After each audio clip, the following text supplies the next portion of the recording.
जय जय कुलज पवन अवतार सचिनंदन गौर हरि की जय। हरिनाम संकीर्तन की जय। निताई गौर प्रेमानंदे हरि बोल।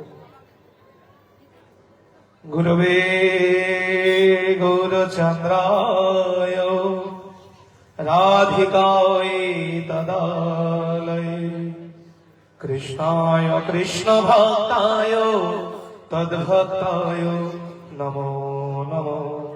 श्री चैतन्य मनोभीष्टं स्थापित जनो भूतले स्वयं रूप कदामः ददाति शपदात्रिकम्। मूकं करोति वाचालं पुंहुं लङ्घयते गिरिं जत्कृपातमहं वन्दे श्रीगुरु दीनतारिणम्। সবাই মিলে একসঙ্গে বলুন, ভজ শ্রী কৃষ্ণ চৈতন্য প্রভু নিত্যানন্দ শ্রী অদ্বৈত গদাধর শিবাসাদি গৌর ভক্ত বৃন্দ। বলো হরে কৃষ্ণ কৃষ্ণ কৃষ্ণ হরে হরে হরে রাম রাম রাম হরে হরে হরে কৃষ্ণ কৃষ্ণ কৃষ্ণ হরে হরে হরে রাম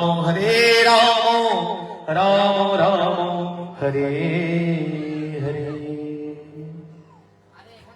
সর্বাগ্রে অস্মদীয় গুরুপাদ পদ্ম আমার দিব্য জ্ঞান প্রদাতা, ভগবানের সেবার অধিকার প্রদাতা পূজ্যপাদ শ্রী অচ্যুতানন্দ গুরুদেবের রাতুল চরণ কমলে আমি আমার ষষ্ঠাঙ্গ দণ্ডবৎ প্রণতি জ্ঞাপন করি। তৎপশ্চাৎ আমার অভিন্ন গুরুপাদ পদ্ম পূজ্যপাদ শ্রীল প্রিয়ানন্দ গুণদেব গোস্বামী মহারাজের রাতুল চরণ কমলে আমি আমার ষষ্ঠাঙ্গ দণ্ডবৎ প্রণতি জ্ঞাপন করি। তৎপশ্চাৎ আমার পরম গুরুপাদ পদ্ম মায়াপুর ঈশ্বরদান শ্রী গোপীনাথ গৌরীয় মঠের প্রতিষ্ঠাতা আচার্য ত্রিনদপি সুনিচনার মূর্ত প্রকাশ বিগ্রহ নিত্যুল্লাহ প্রবিষ্ট জয়ন বিষ্ণবাদ অষ্টতর শতশীল ভক্তি প্রমোদ পুরী গোস্বামী ঠাকুরের রাতুল চরণ কমলে আমি আমার ষষ্ঠাঙ্গ দণ্ডবৎ প্রণতি জ্ঞাপন করি। নিত্য গোলকতী দাসের মস্তক পরি কৃপাবাণী বর্ষণ করুন। তৎপশ্চাৎ জগৎ গুরুশীল ভক্তি সিদ্ধান্ত সরস্বতী গোস্বামী ঠাকুর প্রভুপাদ, যিনি শ্রী শ্রী রাধারণের নয়ন মঞ্জুরি, সেই জগৎ গুরুশীল ভক্তি সিদ্ধান্ত সরস্বতী গোস্বামী ঠাকুর প্রভুপাদের রাতুল চরণ কমলে আমি আমার ষষ্ঠাঙ্গ দণ্ডবৎ প্রণতি জ্ঞাপন করি। ওই নিত্য গোলকতী দাসের মস্তক পরি কৃপাবাণী বর্ষণ করুন। তৎপশ্চাৎ ব্রহ্মাদ্য গৌড়ীয় সম্প্রদায়ের সকল আচার্য বৃন্দ, চার সম্প্রদায়ের সকল আচার্য বৃন্দ, ভক্তবৃন্দ, এই অনুষ্ঠানে উপস্থিত শান্ত কৃষ্ণ প্রভু, সকল বৈষ্ণব বৃন্দ, মাতৃমণ্ডলী, সবার চরণে যথাযোগ্য দণ্ডবৎ প্রণতি জ্ঞাপন করি। সকলে আমার প্রতি প্রসন্ন হন। আজকে কত সৌভাগ্য! ভগবান শাস্ত্রে বলছেন, নারদ মুনি একসময় ভগবানকে প্রশ্ন করলেন, হে প্রভু, আপনি কোথায় থাকেন? আপনাকে এই মর্তের ভক্তরা যদি আপনাকে পেতে চায়, খুঁজতে চায়, কোথায় পাবে? তখন ভগবান শাস্ত্রে বলছেন সে নারদ মুনিকে, নমে তৃষ্ঠামি বৈকুণ্ঠে যোগিন হৃদয় শুভা মদ ভক্ত যত্র গায়ন্তি তত্র তৃষ্ঠামি নারদ। আমি যেখানে হাজার হাজার বছর ধরে তপস্যা করছে মুনি ঋষিরা, গুহার মধ্যে তপস্যা করছে না, এবং বৈকুণ্ঠে, সেই বৈকুণ্ঠেও ভগবান থাকেন না। মদ ভক্ত যত্র গায়ন্তি তত্র তৃষ্ঠামি নারদ। ভগবান কোথায় থাকেন? যেখানে তার ভক্তরা গুণ কীর্তন করে ভগবানের, সেখানেই ভগবান বিরাজ করে।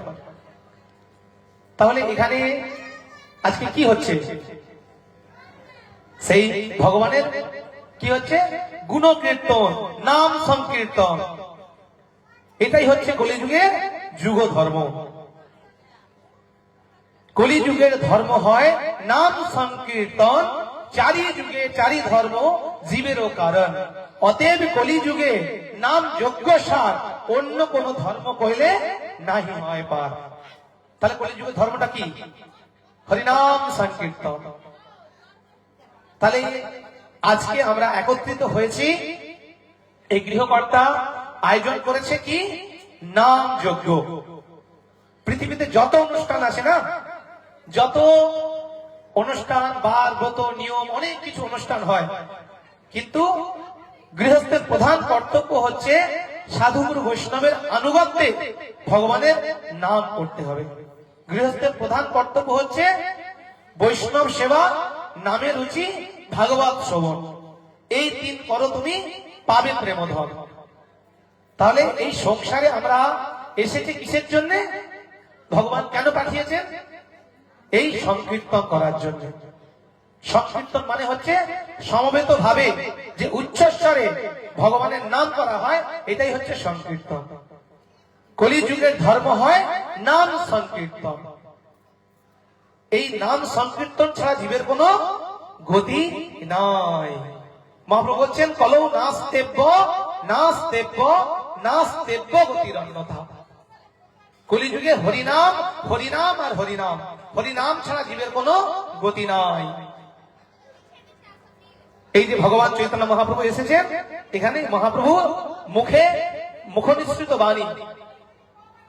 তাহলে সেই মহাপ্রভুর বাণী শ্রবণ করার জন্য আমরা এখানে এসেছি না? সেজন্য মহাপ্রভু বলছেন কলিযুগের ধর্ম হয় নাম সংকীর্তন, চারি যুগে চারি ধর্ম, চারটে যুগ, সত্য, তেতা, দাপর, কলি। সত্য যুগের মতো ধ্যান এই কলিযুগে করতে পারবে না। এই জন্য একবার প্রথম বলে নাস্তেব্য। তেতা যুগের মতো যাগযজ্ঞ করতে পারবে না, এই জন্য দ্বিতীয়বার বলে নাস্তেব্য। দাপর যুগের মতো পুজো অর্চনাও করতে পারবে না কলিহত জীবে, এই জন্য তিনবার নাস্তেব্য বললেন। কারণ এই কলিযুগে বস্তু শুদ্ধি নেই, মন্ত্র ঠিক মতো উচ্চারণ করতে পারে না ব্রাহ্মণরা। একটা মন্ত্রের যদি একটুখানি মানে দীর্ঘই হস্যই ভুল হয়ে যায় না, তার মানে আলাদা হয়ে যাবে। বৃত্তাসুরের কাহিনী আমরা শুনলে বুঝতে পারবো। তাহলে এই কলিযুগে, এই জন্য কলিযুগে নাহি তব যোগ্য, যেই জন ভজে কৃষ্ণ তার মহাভাগ্য। অতএব গৃহে তুমি কৃষ্ণ ভজ গিয়া, কুটি নাটি পরিহরি একান্ত হইয়া, সাধ্য সাধন তত্ত্ব যা কিছু সফল, হরিনাম সংকীর্তনে মিলিবে সকল। কি প্রয়োজন? সবকিছু এই হরিনামের মধ্যে দেয়া আছে। এই জন্য কলিযুগে শিব পুজো, কালী পুজো, দুর্গা পুজো, মনসা পুজো এসব কলিযুগে নাই। শিব ভজ, কালী ভজ, তাতে ক্ষতি নাই। যদি তুমি হরি না ভজো, তোমার গতি নাই। তাই তো নাকি? তাহলে সেই গতি তো হরিনাম ছাড়া হবে না। সেই মৃত্যুর সময় কোন নামটা সবাই বলবে? আমি সারা জীবন শিব ভক্ত ছিলাম, শিবের পুজো করলাম, কালী পুজো করলাম, কেউ কেউ কালী পুজো করছে, কেউ দুর্গা পুজো করছে। তাহলে শেষ সময় পাড়ার ছেলেদেরকে চাঁদা দিয়ে, পয়সা দিয়ে বলে হবে তো যে শেষের সময় আমাকে বলে বলো কালী কালী বল? কেউ বলবে? বলো দুর্গা দুর্গা বল বলবে? হ্যাঁ, বলো সন্তোষীমা সন্তোষীমা বল বলবে? কি বলবে? বলো হরি, বলো হরি, জোরে বলুন বলো হরি, বলো হরি।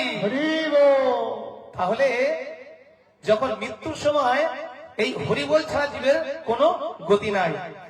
সেই মৃত্যুর সময় সবাই বলবে, কিন্তু আমার মাথাটা তখন আমি নাড়াবো, সারা জীবন বলিনি, এখনো বলবো না। সবাই বলে বলো হরি, তখন কিন্তু আমরা বলতে পারবো না। তাহলে এই মনুষ্য জীবন পেয়েও যে ভগবানের নাম করছেন না,